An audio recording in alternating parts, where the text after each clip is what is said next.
മക്കളെ റാത്തല്ല എന്താ ഇത് നമ്മളിതാ ആ പിന്നാന്ന് ഗ്രാനൈറ്റ് വിരിച്ച ആ ഒരു സ്ഥലത്താണുള്ളത്. അപ്പോൾ ഇവിടെ പ്രധാനമായിട്ടുള്ള പ്രശ്നങ്ങൾ എന്തൊക്കെയാ? ഇവിടെ ഇത് കണ്ടുകളി ഭാഗത്ത് നടത്തി കാണിച്ചിട്ടുണ്ട്. ഇത് കണ്ട ഈ ഒരു പ്രശ്നം എന്താ? ചെതല് നല്ലോണം മരമായതുകൊണ്ട് ചെതല് നല്ല പിടിച്ച് കിട്ടാം. അപ്പൊ ഈ മാതിരി കട്ടില ഫുള്ള് കംപ്ലീറ്റ് കട്ടിലുകള് നമ്മൾ ഇത് ഇതിന്റെ ശേഷമല്ല പടത്തിന്റെ ശേഷമല്ല വെച്ചുകൊടുത്ത ലാസ്റ്റ് തേക്കുന്ന സമയത്താണ് ഇത് സെറ്റ് ചെയ്തിട്ട്. എന്നിട്ടും എങ്ങനെ ചെതല് വന്നത്? അതായത് ഈ തേക്കുന്ന സമയത്ത് വെച്ചു കൊടുക്കുമ്പോഴേ ഉള്ള ഗുണം എന്ന് വെച്ചാൽ ഇതിൽ എപ്പോഴും കവറിങ് ഉണ്ടാവും. ഇതിന് ടച്ച് എങ്ങനെയായാലും കല്ലുമ്പോൾ ടച്ച് ചെയ്യാൻ ചാൻസ് അപൂർവമാണ്. കാരണം അത് ചെറിയ ലൂസിൽ വെക്കുള്ളൂ. എന്നിട്ടും എങ്ങനെ വന്നതിന്റെ തെളിവിലാണ് ഞാൻ എന്ത് ഈ ഒരു മഫ് എടുത്തിട്ട് ഈ മഫറ്റ് പെണ്ണുങ്ങൾ ഇങ്ങനെ തുടക്കൂല ഇങ്ങനെ തുടച്ചിട്ട് എന്താ ഇതിനുള്ളിലാണ് ഉന്തും. ഈ ഉന്തല് ഭയങ്കര പ്രശ്നമാണ്. ഈ ഉന്തൽ ഉന്താൻ പാടില്ല ഇതിനൊക്കെ. കാരണം അപ്പൊ ഇതിനൊക്കെ കിരിവ് കയറിയാണ്. കിരിവ് കയറി കഴിഞ്ഞാല് ഈ രണ്ട് മൂലയല്ലാത്ത ഇതിലിതാ ഒരു കംപ്ലൈന്റ് ഉണ്ടാവില്ല എന്ന് ഞാൻ 100% എന്ത് ചെയ്യാം നിങ്ങൾക്ക് ഗ്യാരണ്ടി തരാം. ഇതിന്റെ ഈ ഭാഗത്താണ് പ്രധാനമായിട്ടുള്ള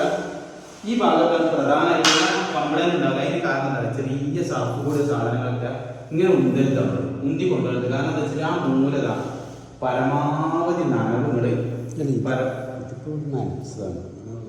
ഇന്നത്തെ അല്ല പൊതുവെ പറയണേ. പൊതുവെ എന്ത് ചെയ്യാ ഇങ്ങനെ ഉന്തിയിട്ട് ആ മൂലൊക്കെ താക്കരുത്. ഈ കിരിച്ചില് തട്ടുമ്പോഴാണ് അല്ല നിങ്ങൾ പറയും ഈ കിരിച്ചില് മൂലക്കല് തട്ടുമ്പോഴാണ് എന്ത് ചെയ്യണേ ഈ ഒരു സംഭവം സംഭവിക്കുന്നത്. അല്ലാതെ ഈ ഫ്രെയിമിൽ വിട്ട് കഴിഞ്ഞാൽ ഇവിടുന്ന് ഇവിടെ വരെ അല്ലാത്ത ഒരു കംപ്ലൈന്റ് ഈ സാധനത്തിന് ഉണ്ടാവില്ല. ഒരു സാധനം ഈ കംപ്ലൈന്റ് ഉണ്ടാവില്ല. അങ്ങനെ എല്ലാ ജനങ്ങളും എന്തുണ്ട് നോക്കണേ അതേ പ്രശ്നം തന്നെയാണ് ഇവിടേക്ക് വരുമ്പോൾ വരുന്നത്. ഈ ഉന്തല് ഇങ്ങനെ ഉന്തുമ്പോഴായി എന്താ ചൊറുക്ക് ഞാനായിട്ട് നല്ല ചൊറുക്കുണ്ടാവും തുടച്ചാല്. പക്ഷെ മുതൽ ഇവിടെ നാശാവണേ ആൾക്കാർ കാണി. അപ്പൊ എന്ത് ചെയ്യാ പരമാവധി നിങ്ങൾ ചെയ്യേണ്ട പണി എന്താ വെച്ചാല് ഈ കോർണറുകൾ ഉണ്ടല്ലോ എല്ലാവർക്കും പറഞ്ഞിട്ടുണ്ട്. പുതിയ വീട് വെച്ചാൽ എല്ലാവർക്കും മരം വെല്ലിപ്പാല് പറയും നിങ്ങൾ മരമായി കളിയില്ലേ, വെല്ലിപ്പാപ്പാലും പറയും നിങ്ങൾ മരമായി കളി. പക്ഷെ അവരെന്താ ചെയ്യേണ്ടത്? ഇതേമാതിരി ശീല കഷ്ണം എടുത്തിട്ട് ആ മൂല അങ്ങനെ തുടച്ചു കൊടുക്കുന്നില്ല. കിരിവ് തട്ടാത്ത രീതിയിൽ ഒന്നിട്ട് തുടച്ചു കൊടുത്താൽ നിങ്ങൾക്ക് 15 കൊല്ലം കിട്ടണ്ടേ 50 കൊല്ലം നമ്മൾ ഒരു വീടും ബേജാറും വേണ്ട. ഓക്കെ, ഇത് അന്നത്തെ കാലത്ത് തന്നെ അത്രയും സെറ്റപ്പിൽ വൃത്തിയിൽ എഞ്ചിനീയർമാരുടെ സെറ്റപ്പിൽ എടുത്ത പണിയാണ്. കാരണം എന്താ വെച്ചാൽ ഇതിന്റെ സ്ലാബൊക്കെ ഉണ്ടെങ്കിൽ 20 കൊല്ലമായി, ഏകദേശം 20 കൊല്ലമായി. ഒരു വര ഒരു ക്രാക്കോ കാര്യങ്ങളോ ഒന്നുമില്ല ഇതിന്, ഒരു പ്രശ്നമില്ല. അതേപോലെ തന്നെ മറ്റേ ഇതിൻ്റെ അപ്പുറത്ത് വലിയ ഒരു റൂമുണ്ട്. ആ റൂമിൽ എന്തില്ല ഒരു പ്രശ്നമില്ല.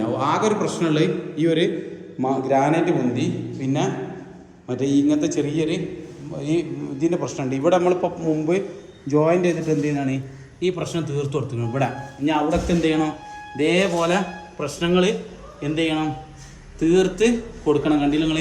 അപ്പം എന്തുകൊണ്ടാണ് അത് വരുന്നതെന്ന് മനസ്സിലായാ? അത് വരാൻ കാരണം നമ്മളെ മഫറ്റുള്ള ഉന്തലാണ്. ഈ അടിപ്പടി നമ്മൾ മാറ്റി കൊടുത്താട്ടാ. ഇതേപോലെ എന്ത് ചെയ്യുക നിങ്ങൾക്ക് ആ ഒരു സംഭവം ഒഴിവാക്കാൻ എന്ത് ചെയ്യുക വെള്ളത്തിൻ്റെ നന ആണ്ട് കൂടുതൽ ചെല്ലരുത്.